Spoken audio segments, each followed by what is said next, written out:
Amis trailers, amis traileuses, bonjour et bienvenue pour cette nouvelle vidéo. Une vidéo un petit peu surprise car j'ai décidé de faire un coup de folie pour cette fin de saison.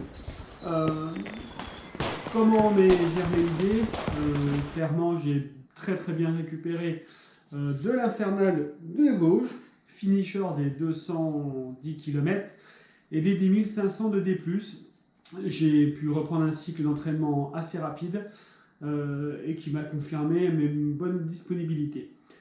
Plusieurs possibilités, j'ai longtemps hésité à faire soit des courses sur les Templiers, la Saint-Élion m'a légèrement traversé l'esprit et je suis tombé sur le trail des Hospitaliers. Et quelle ne fut pas ma surprise de voir que pour leur 10 ans d'anniversaire, un 200 km était créé. Bien sûr, j'ai longtemps étudié cette faisabilité. 200 km 5 semaines et demie après l'Infernal, c'est clairement pas de bon sens. Mais je me dis qu'il est temps de tenter l'aventure. Pour ce faire, j'ai bien sûr consulté ostéo, kiné, qui ne sont clairement pas favorables à cette option, même s'ils pensent que d'un point de vue articulaire, tout va bien.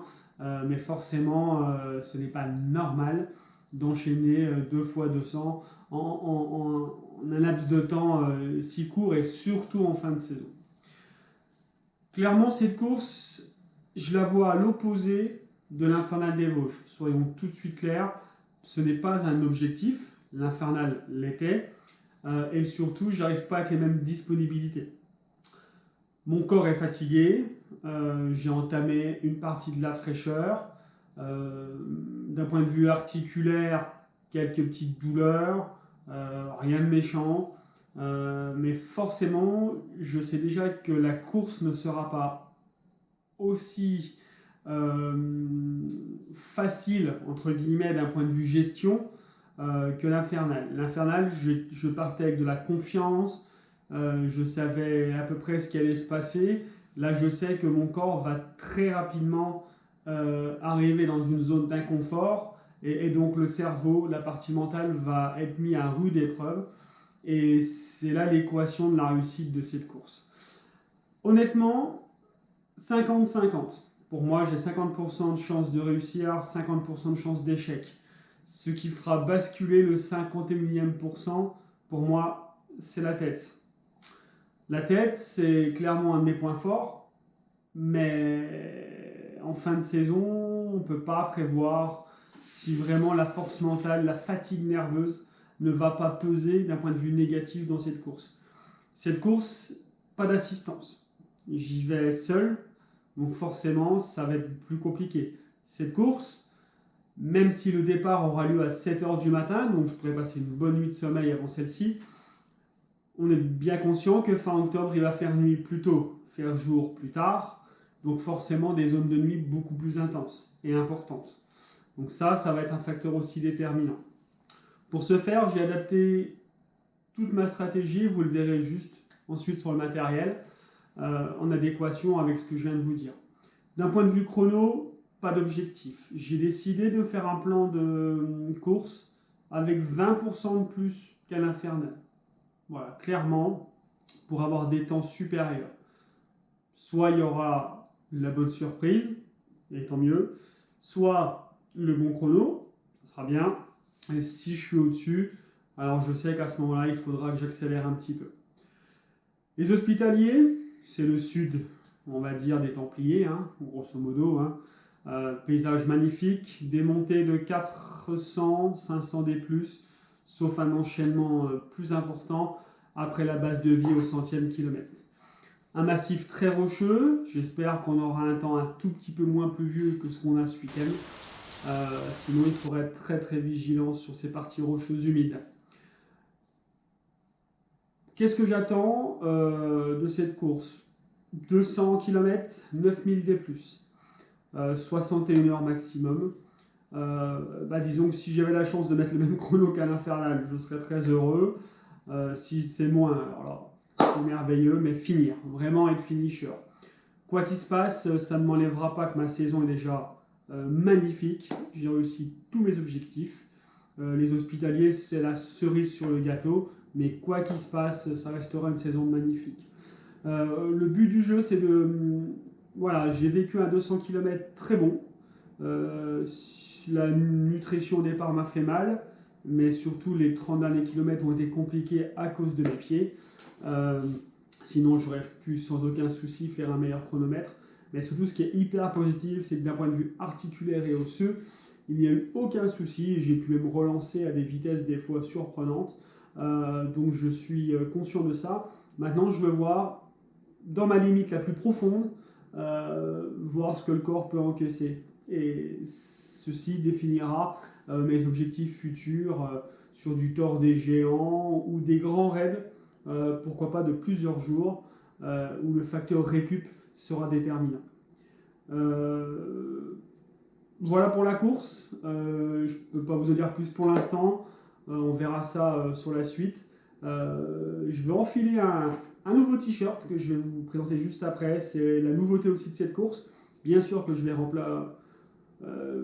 avec beaucoup d'ambition, bien sûr, mettre mon maillot trailer dijonnais, j'espère à l'arrivée. Mais j'ai un nouveau maillot que je vais pouvoir enfiler sur cette prochaine vidéo sur la présentation du matériel et la remise du dossard qui me tient énormément à cœur. Et on voit ça tout de suite. Allez, à bientôt. Et donc, nous voici avec le nouveau maillot. C'est avec beaucoup de fierté que j'ai décidé de représenter l'association Des Ailes pour Raphaël. Le lien sera dans la vidéo.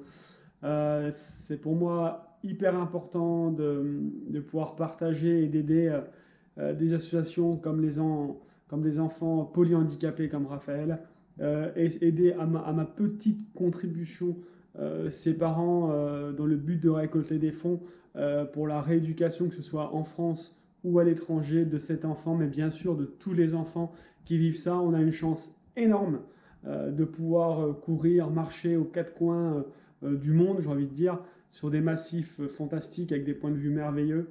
Mais n'oublions pas que tout le monde n'a pas cette chance et que si on peut les faire voyager, si on peut les aider d'un point de vue communication et plaisir à travers nos photos, nos vidéos, et ben voilà, j'ai décidé donc d'aider les ailes pour Raphaël, bien sûr tout au long de ma saison, de mes courses à venir. Au niveau du matériel, bah voilà, hein, ça c'est énorme. Hein.